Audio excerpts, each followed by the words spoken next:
I think we should talk about this.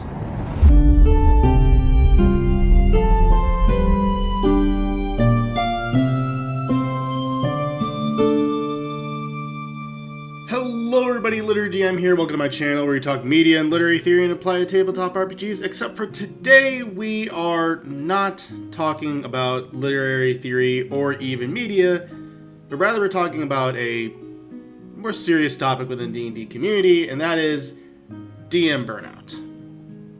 DM Burnout is a very real thing.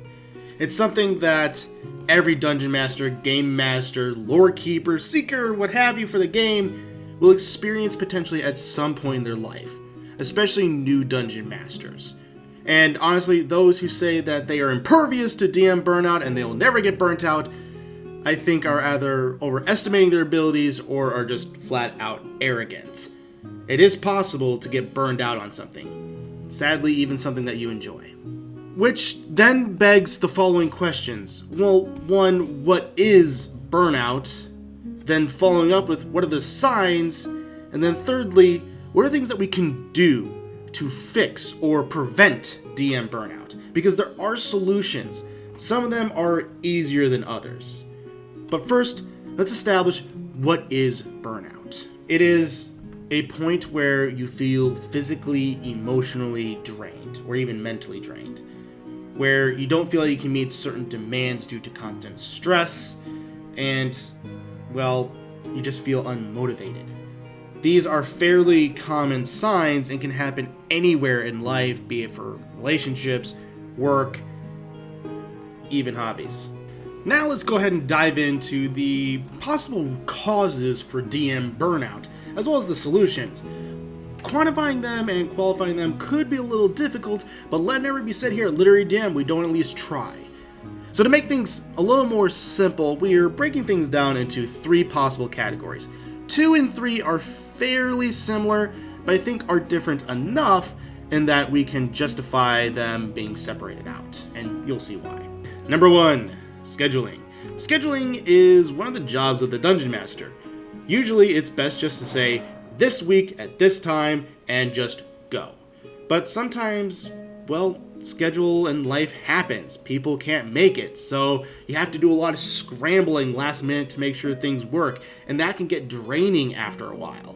Or even just people constantly saying, I can't this week, I can't this week, I can't this week.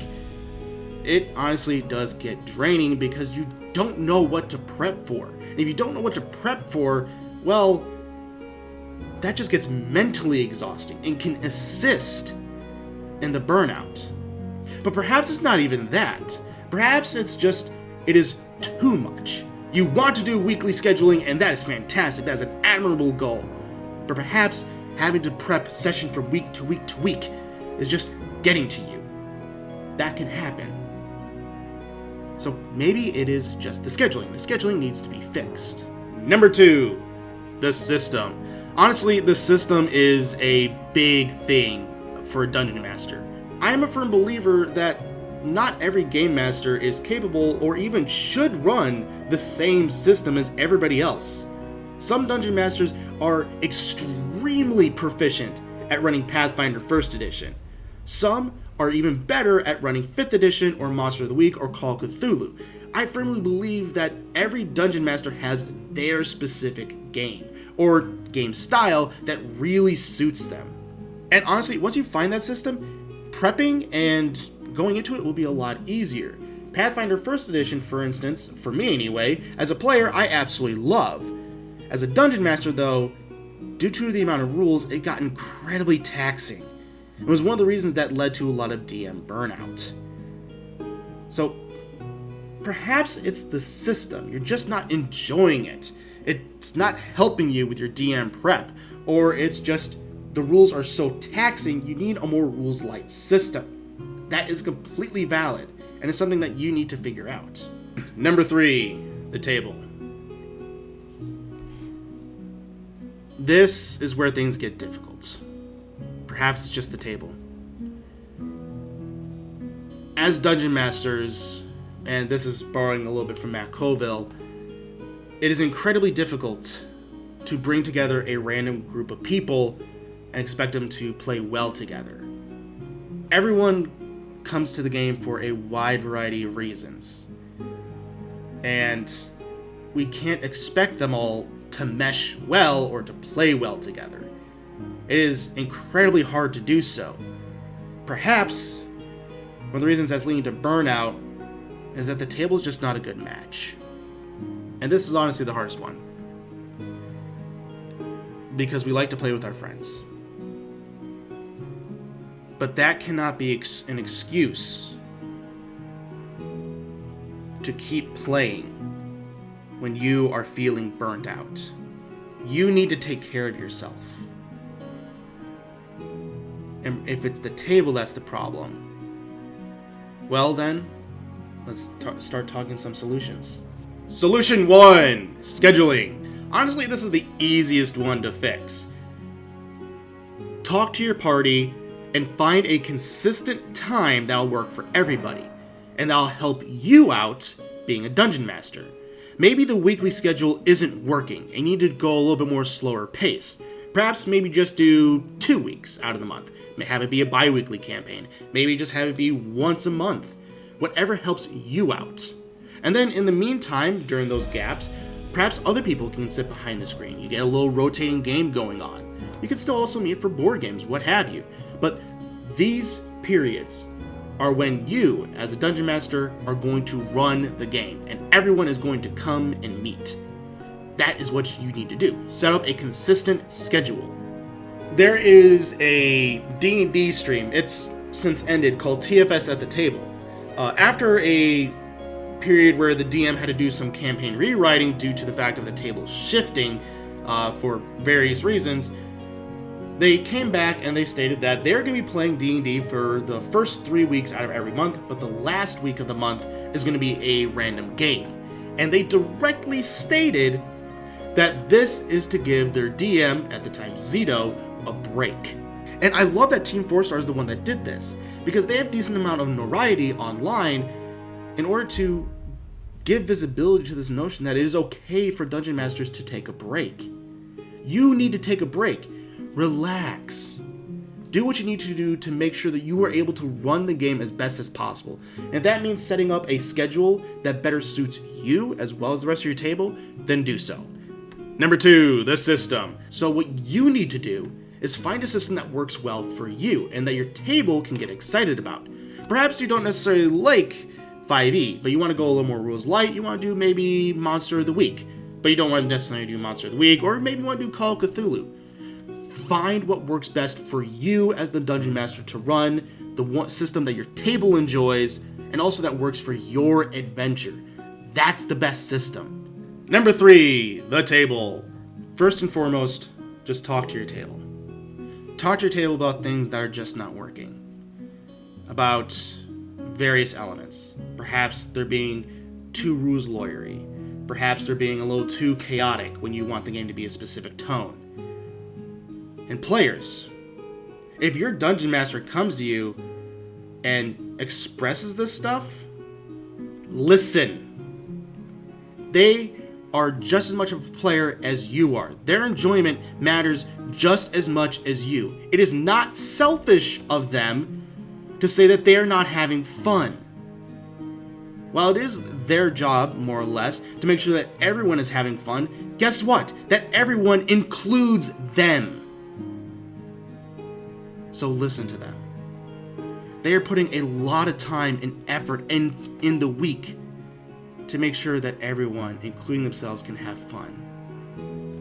And if they stop having fun, guess what? You're not going to be having a dungeon master pretty soon. Listen to them. And if it's one of your behavior that is honestly causing or assisting in the burnout, then do what you can to fix it. Rules lawyering can be incredibly helpful, to a degree. Chaos can be a lot of fun, but it can also get tiring and taxing on the dungeon master, as well as the other players. And dungeon masters, if you talk to them, and you go for a few sessions and everything's going fine, then fantastic, the solution's been solved. It was just a miscommunication, which can happen, and one of the reasons why I think having a session 0 is important. But GMs, DMs, lore keepers, seekers, anyone out there, if you talk to your table and they don't listen, then perhaps what you need to do is find a new table. Because if they're not willing to listen to you and they care about more their fun rather than yours, that's not a table you want to be at. That's not a table of friends. And honestly, when I play D&D, I like to play with friends. I like to play with people I know, because that's the enjoyment. Find a natural stopping point into the campaign, and then just do it. Let the party know that the campaign will be coming to an end. If they ask why, just be honest. State that you're burnt out, and that you need a little bit of a break, and that perhaps maybe one day you'll sit behind the screen again. Or even just state that, well, I'm burnt out, and truthfully, I don't think we're a good fit. I still want to end the campaign, though, because I want to see this through. And, well, from there, we'll see what happens. Some tables will just automatically just end things, and, well, then, that's that. Some tables will see it through to the end. More often than not, tables will want to see it through to the end, because ending a campaign doesn't happen often. It's a lot of fun when it ends somewhat naturally anyway. And then from there, go ahead and seek out a new table. Do what you can, but take a break first. Take as long of a break as you need.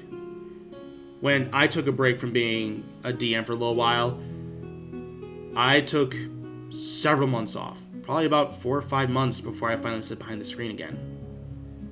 And once I sat behind that screen again, I was ready to go. And I set up a 2-week schedule. And I made it a little bit more loosey-goosey so that way people could join in. It was a good time. It was a good time. DM burnout is honestly something that we can all experience at some point. We need to be careful. While this is a hobby that we all love and enjoy, it is possible to do it a little too much. We need to protect ourselves. We need to take care of ourselves. So if you feel like you're being burnt out, I hope this video was helpful. And I hope they're able to do some introspection as to what is potentially causing it. If so, then maybe these tips will assist you in some regard. And if it is the table itself, I hope that gets resolved. Well, everyone, that's the video for today. Thank you so much for watching. I hope you enjoyed it. That was helpful for you in some way, shape, or form. If you haven't already, please consider like, commenting, and subscribing to the channel. It helps us grow. But until next time, everybody, keep rolling those dice.